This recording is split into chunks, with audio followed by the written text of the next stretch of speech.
Hey, welcome. Hey, Danielle. Hey, how Hey, are you, LaTasha? I am. Welcome, everyone. We are so excited to be here.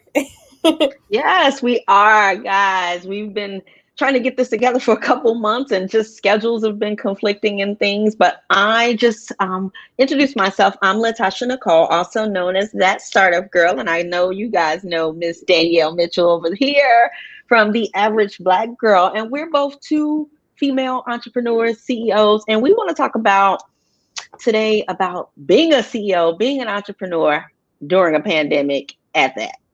So we're just going to have a little candid conversation today and just talk about the journey, where we are, how we've pivoted during the pandemic, and how you can pivot or may need to pivot during the pandemic. So Danielle, go ahead and introduce yourself to my audience. I know your audience knows who you are, but tell Yeah. my audience who you Yes. So, hi, everybody. My name is Danielle Mitchell, and I am a marketing strategist. Marketing is something that I knew I wanted to do at a very early age. I went to school for marketing, and then I worked in marketing. So, I'm one of those success stories. Went to school for exactly what I studied, and then have just been in the industry ever since. So, I worked in different industries such as beauty and tech. So, L'Oreal, Coca-Cola. I worked with different like tech startups. I've done WordPress teaching instructors. I've done some coding. And then when it was time for me to start my own business, I really just took what I saw small businesses needing from an outside lens looking in. I was working with these large organizations and I was like, there's a lot of misses that everybody seems to be having. How are. can I take my expertise and do that? And that's what birthed Average Black Girl, where we were originally more so like consulting, right? I Mm-hmm. think for a lot of people that have that service, that are going to do a service-based business, consulting, having contracts, those are the easiest ways to make money fast. However, when it's time to grow and scale, and we're going to talk about how that kind of trips me up. The thing that started me was the thing that kind of kept me in this solopreneur circle for longer than I wanted to. But that is what started my business. And I definitely suggest people to get your feet wet doing it, right? You have an Mm-hmm. idea. Will it sell? You're not sure. Test it out. You got to And try it out, you right? can sell, Yeah. right? If you can sell, then you know that you're good to go. Great. If you can sell to one person, then you can sell to 1,000. So keep going. I So agree.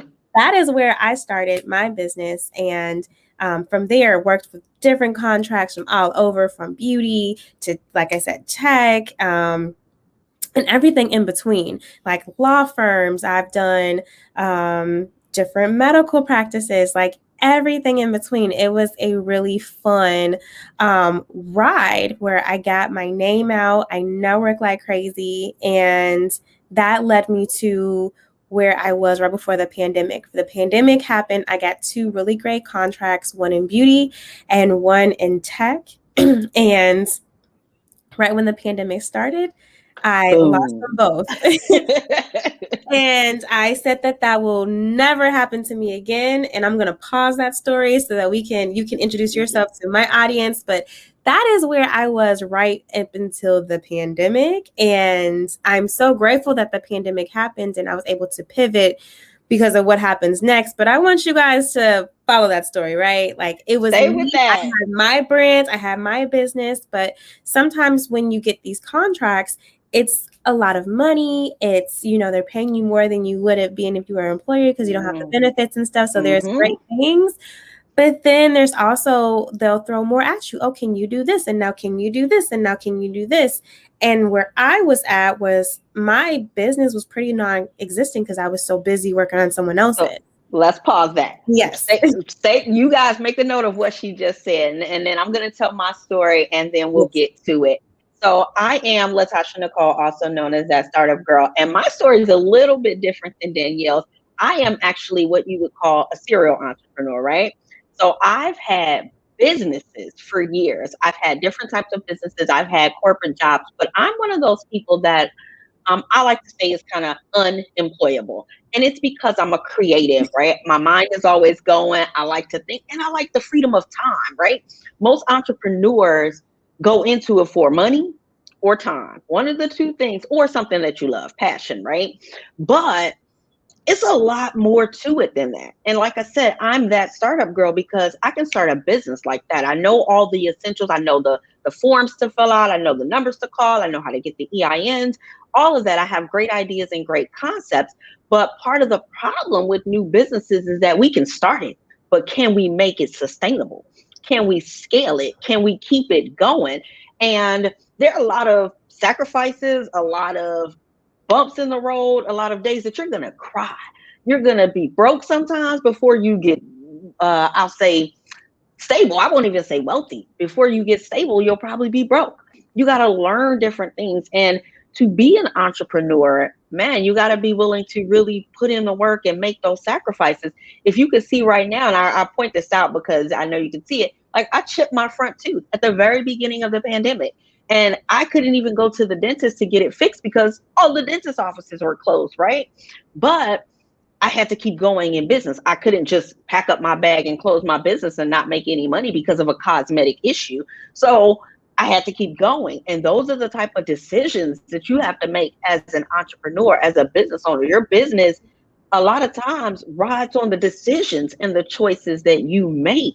And so those are the types of things. The pandemic was good for my business because a lot of people realized that their corporate jobs didn't provide them that stability, or a lot of people that did not have corporate jobs ended up being without work. And so they had the opportunity to sit at home and think and figure out, hey, how can I make some money for myself, right? But as Danielle was saying, you'll jump out there, you try it out, you figure it out, and then you get out there and you're like, what the hell? What is this? Well, I never anticipated this. I never saw this coming. And that's what I do. That's kind of where I help is I've been doing business. I've been an entrepreneur for about 20 years now. So I have a lot of experience that I can share. And I've bumped my head a lot and I've thrown a lot of money out the window, but I've made a lot of money as well. So my goal is to help women who have businesses between 0 and 3 years old to kind of get that firm foundation, that solid foundation, something that you can grow from. There's nothing wrong with a side hustle, but is that what you want? I think a lot of people start off by doing something they know how to do and they start making money in it, but that doesn't necessarily make a business. That means that you found something that you can do to make money. And there's two different things, and we can talk more about that as well. So my pivot during the pandemic was learning to work in a different environment. We couldn't go out anymore. Everything had to kind of be done online via video. About a month in, I broke my tooth, and I'm like, how am I do video with a broke front tooth? Like, and at the time, I was actually recording video every day. No, I was live on Instagram every day at 12 o'clock every day, and I couldn't just stop going live. You know what I mean? So Yeah. we'll get back to it, to you, Danielle, and your pivot. So let's kind of talk about your pivot and some lessons that the pandemic has taught you in business. Right. So I guess for me, so I am in my apartment that I had moved in maybe a month, 2 months ago. And I'm looking at my situation. I'm like literally sitting on the floor, like, okay. Because the best conversations come when I'm on the floor. Okay. Mine are in the shower. Right? Like, it's crazy. The shower, everything comes to me. Right. And I am looking to figure out how I'm going to pay my rent from my savings account.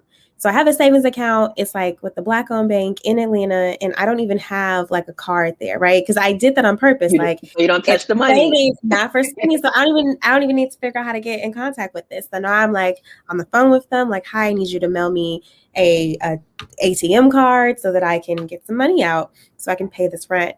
And I was like, this will never happen again, because ultimately what I was doing was I was a consultant, and that was the business. The business was me.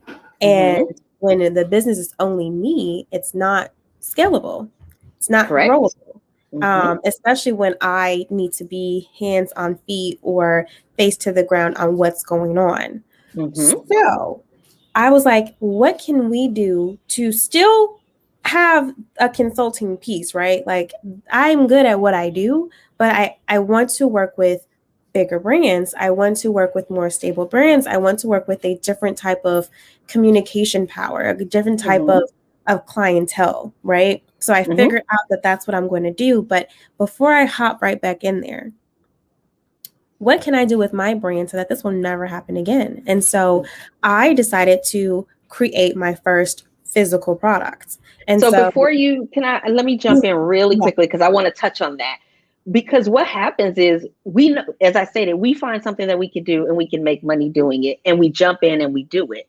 But yeah. we never think about what happens if I get sick or I can't go to work today or something happens. And if Or you your are, contract ends. yeah, We yeah, don't or talk your about contract is, yes, the way that we they start so fast, they end just as fast. And just as yes, they sign, fast.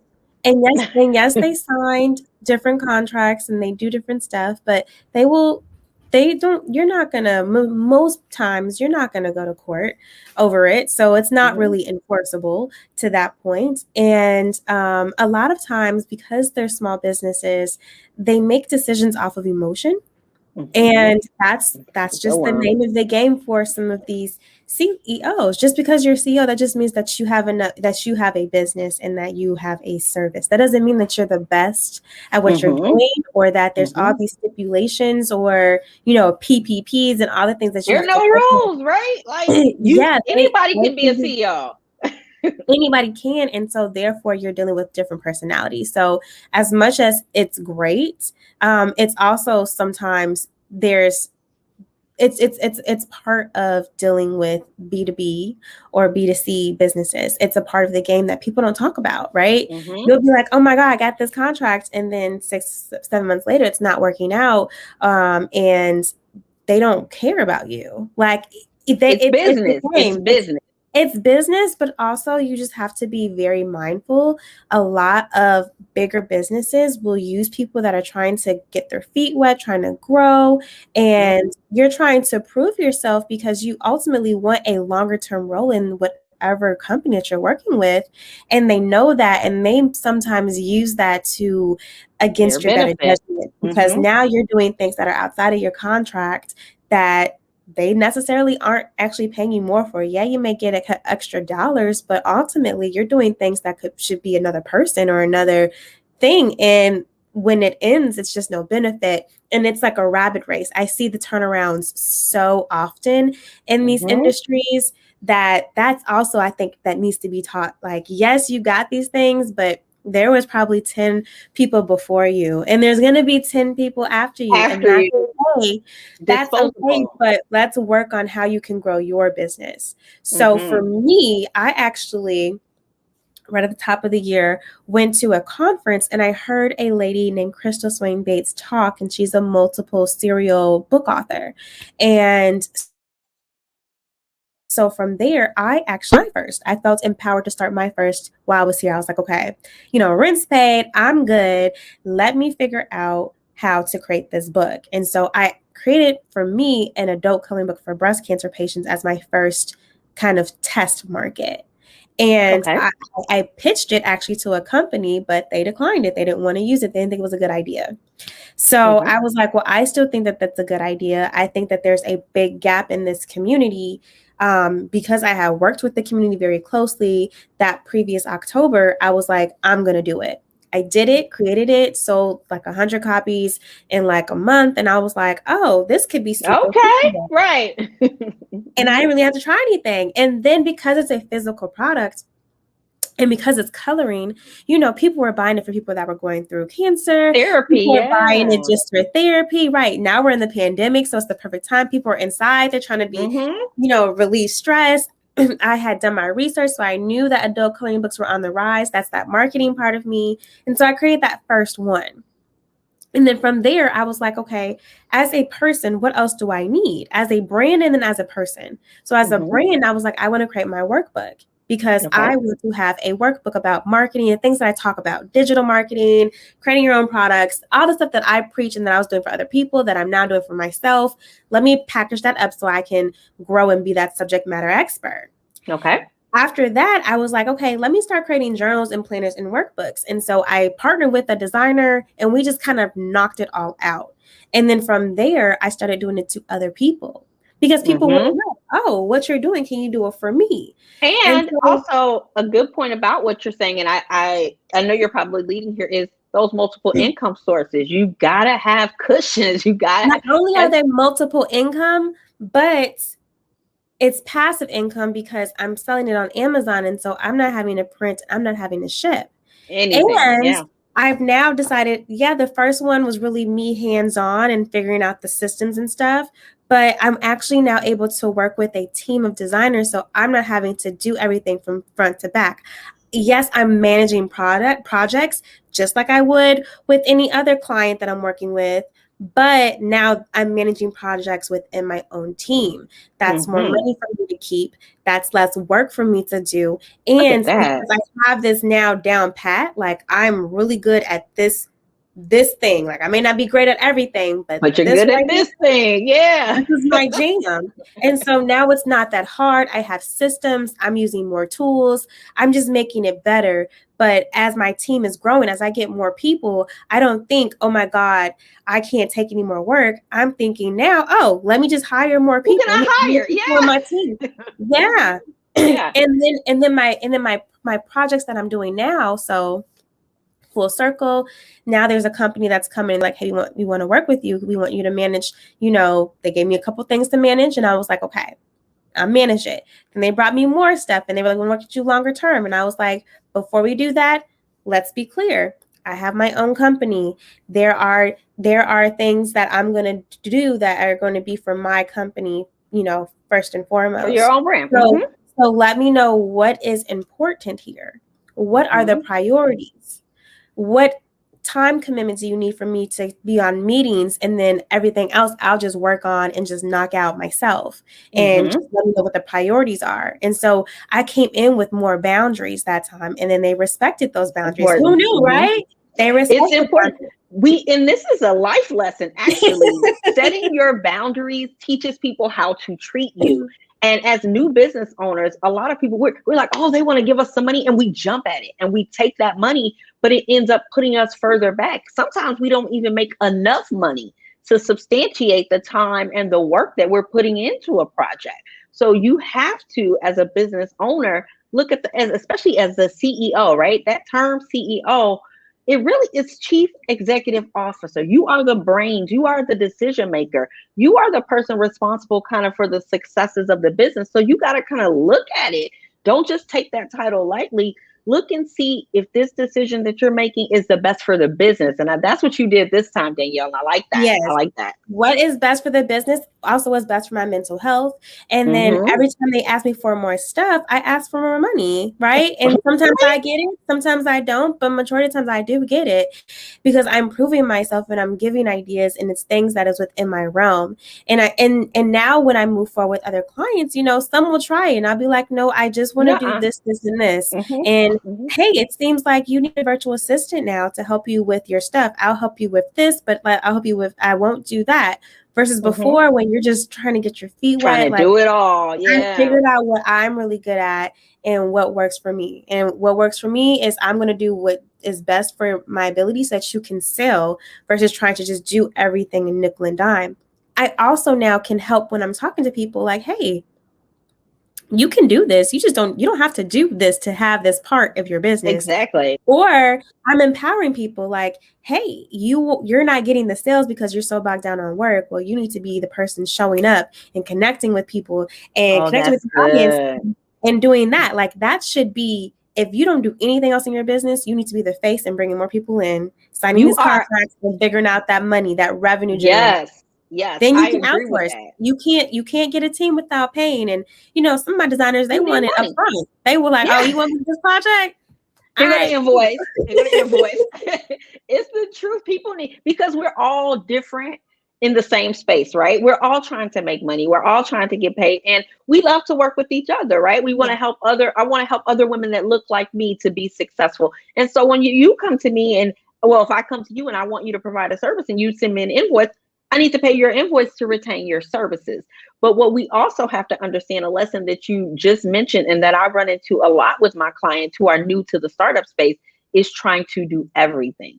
Everything is not your zone of genius. everything will stop you from making money in your business. Now, at first, we might have to do it all to get started. We might have to slap up a website if we can't afford it. We might have to make those time investments. But what you should do is begin to use your time investments to make money, and then make those financial investments from the money that you're making to help your business get where it needs to be. One thing that you said that is so important is hiring help where you can. As a virtual assistant, I originally came into entrepreneurship full time as a virtual assistant. I worked with larger companies and I was a VA for their company. So I learned so much doing that. I learned where entrepreneurs or CEOs or solopreneurs per se get stuck at, where they get in their own way in their businesses. And there are only so many hours in a day. You can only Right. work so many times. You can only make so many candles in your kitchen. If you're going to sell candles, you're going to need somebody to help you with this. And you have to figure out how to bring in help, whether that's contract work, whether that is somebody on a service like a Fiverr or Upwork or somewhere that you don't have to bring in for a long time, but somebody that can help you accomplish your goals. And then if you're working B2B, business to business, just understanding what it is that you do, your company does, what your skill sets are, and focusing on those and offering that service and that ability, because they'll ask you to do everything. I had someone just like you, Danielle, who offered me a position to give up my company and come and work for them full time. And I was just like, nah, I don't want to do that. It happens. Just know Yeah. what you're looking for. Hmm. Just know what you're looking for, because I would absolutely, if the right position presented itself, sure. But I'm also in a position now where just if I had to remove myself a little bit more, my business doesn't stop because I am the only one That doing is all the things. good. And so that's the area that you kind of want to get to be. But it's a while. And a lot of people are very offensive. I had one lady, she's just starting out, and she made a comment one day and was like, it seems like everything is like one touch away, or like, I was like, yeah, because I have a team and you're not going to tell me how to do my business. Right, it's my company. You want this done right? I'm like, you'll get there, Hmm. because she's already overwhelmed. So I was like, Hmm. and this is why you need to figure it out. Take the time. 3 days later, I'm getting an email from someone that she's hiring on to help her. I was like, Uh-huh. that's how it has to Yeah. be. That's And how you it have has to to be. understand, entrepreneurs, business owners, social media makes things look so microwave, right? Like it happens overnight. Yes. This is not microwave. It is not easy. It is a lot of small decisions that you have to make to see success. And that may take years. It's Yeah. definitely going to take months. It Yeah. may, it's not going to take most people that you see that are successful today, and you just heard about them yesterday. Oh, they've been grinding for about 5, 10 years in the background, Absolutely. They've and been they have, grinding. yes, and they've tried things and they failed and they lost money, but they kept going. And you have to understand that as a business owner, and if the pandemic taught us nothing else, it taught us we had to slow down, right? You have to Right. slow down, sit down, listen, and pay attention.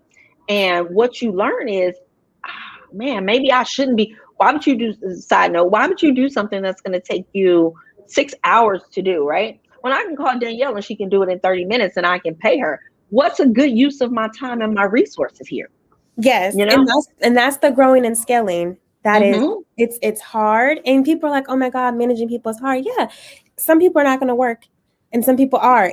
But it's your tenacity to keep going and just figuring it out. And yeah, Agreed. some people, life happens. Like it is what it is, but it's you moving forward, you pressing through, and you finishing, and that is going to enable you to pivot, right? That's the That whole will be purpose it. of it. Yeah. What you start now is definitely not going to be what you complete or are probably doing 2, 3, 4, 10 years from It'll now. be amazing. You'll be But it's amazed. okay because you kept going and you pivoted and you problem solved. And Problem solved. That's a and good that's why one. I say that you should have both, right? As you're figuring out your business, the contracts are going to be that steady income. You can kind of breathe. You don't have to like Get just that push lump so sum. hard, Hmm. right? But take that time and still be pushing, using that same thing. How people use your full time to start. That's the same way you can do with your contract work as well. So it's a lot that I definitely recommend and I push. But if anything, it's one, what is going to be your product or your service that you can sell without you physically having to be there? What does that look Mm-hmm. like? If you are a Mm-hmm. service-based business, what is your course? What is your program? And then again, what are those things? I strongly recommend that everybody should have a workbook, an ebook, a journal, a A planner, because that class, works for yes. anything.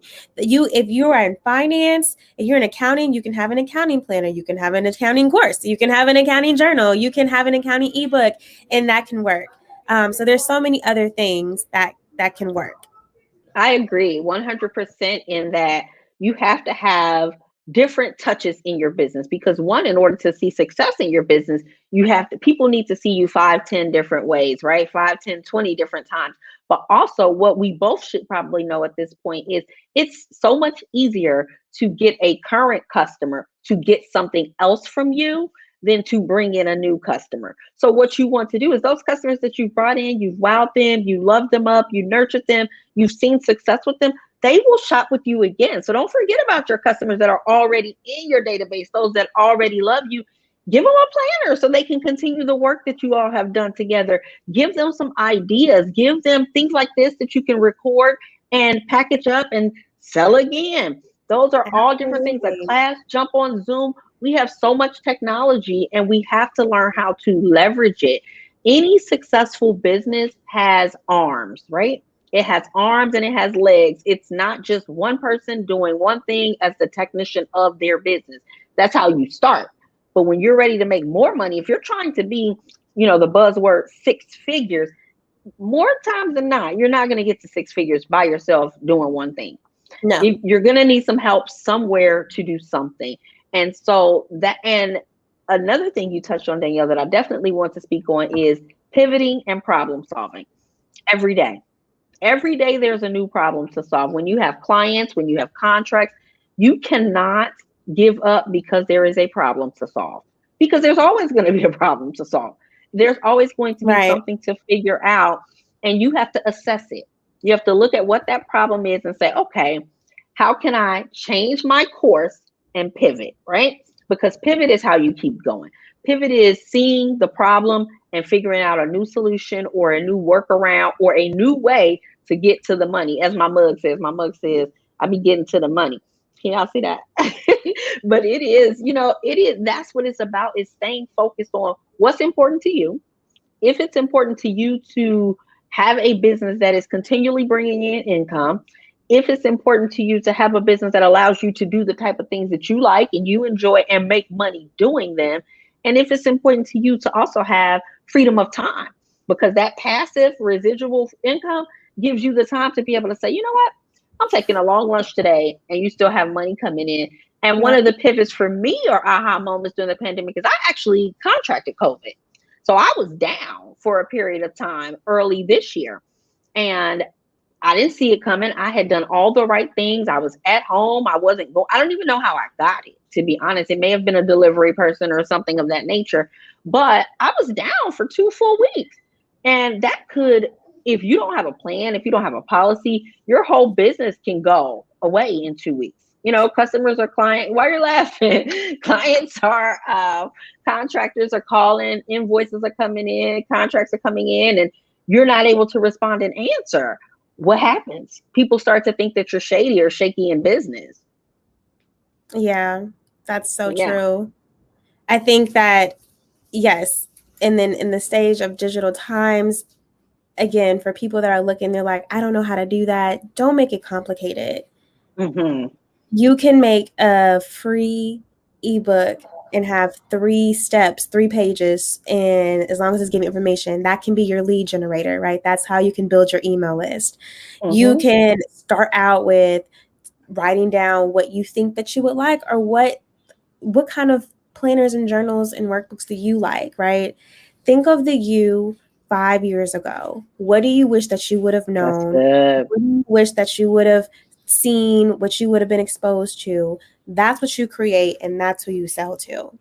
Now, when you Agreed. think about planners and journals, though, those are blank line pages. So you can really have a lot of prompts that can work for the you today, the you 5 years from now, the you 10 years from now. So think about it in three different ways. If you want to have something that's a value driven, value add, a course or a workbook or an ebook, who is the you 5 years ago?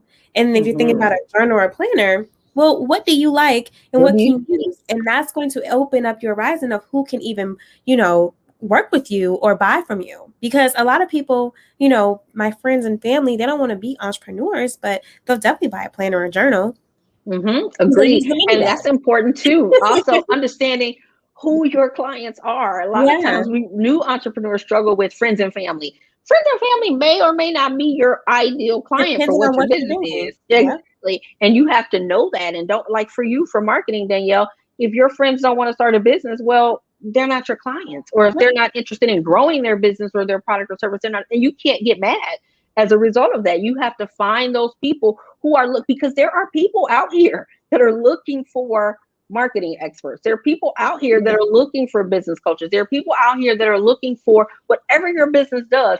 And I like to tell my clients what we should do, or what we should try to do. And I know you as a marketing person can probably agree is, you know how they got that little rack at the checkout line in the grocery store where all the stuff Mhm. is you didn't even know you needed? That's what we need Exactly. to be. That's what we need to be. We need to put ourselves so we're visible when somebody's checking out and they're like, yeah, I need that. Those are who you want to be as your customers. So Exactly. we're about 30 minutes in, so we can Yeah. go all day, but we need to wrap it kind of up. We probably need to have another conversation, but this was good. Is Yes. there anything that you kind of want to leave with the audience? I guess the main thing is for most people, I would write down, what do you like to do, and then what part of your business don't you like to do? This part that you don't like, that's going to be where you're going to start outsourcing, right? Or Mm-hmm. start building your Mm-hmm. team. Like that's what it's going to be.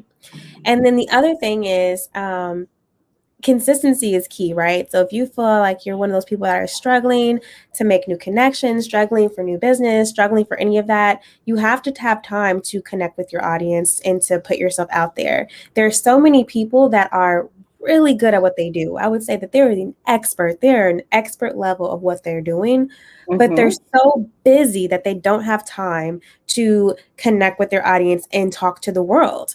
And so you have people that have no formal training, have no experience, that are running circles around people that have all the experience and will make really, really, really great businesses because they just don't have time. Agreed. And I agree with then that. if you're stuck like that, there's no amount of like getting ahead in one work to do it. You have to, it's like a mindset thing. You have to prioritize doing that daily. Like it has to Mm-hmm. happen. There can't have excuses because one day will turn into a week, will turn into a month, will So turn into, fast. you don't have any, yes, so fast.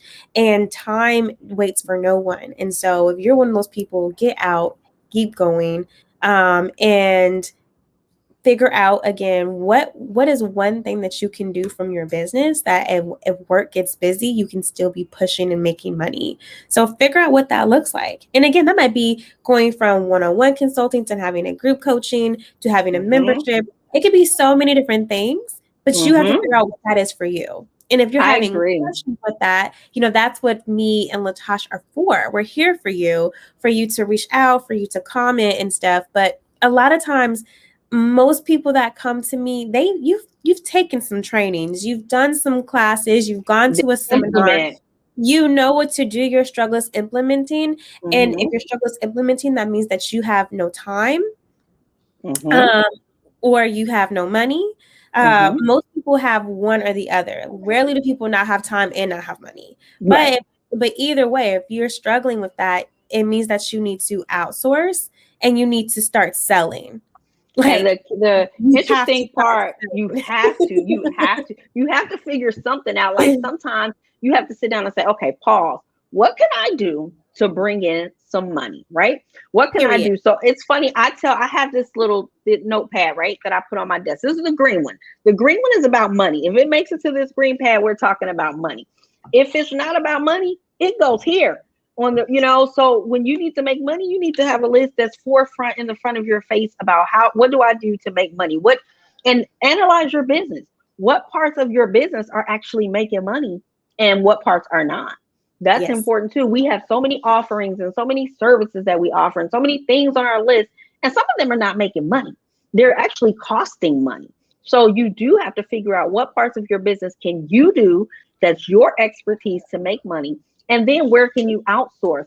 And that's also just as a shameless plug, so to speak. But my company is also beginning to offer outsourcing and virtual assistant services for solopreneurs to be able to do administrative tasks, because those administrative tasks, typing letters, sending emails, if they're not about moving the business forward directly, those can be handed off to somebody Yeah. else, and that will help your business to grow ultimately. Yep. So, as Danielle said, if you guys feel stuck or don't know what to do, we're both here to help you. You can, inbox us both, DM us both, go to either of our websites. I know I offer a complimentary Q&A call. I believe Danielle offers one, or minimum price as well, Yeah. where we can figure out what you need. As the sign above me says, no excuses, right? Like, if you're ready to do it, there are people out here that are here to help you. And we're two of them, ladies. So take advantage of that. Yes. All right. So Well, thank you guys so much. It was a pleasure. We definitely must do this again. But there's power in the pivot to anyone watching, and we're excited to watch you grow and scale. Thanks, guys. agree. Thank you. Bye, guys.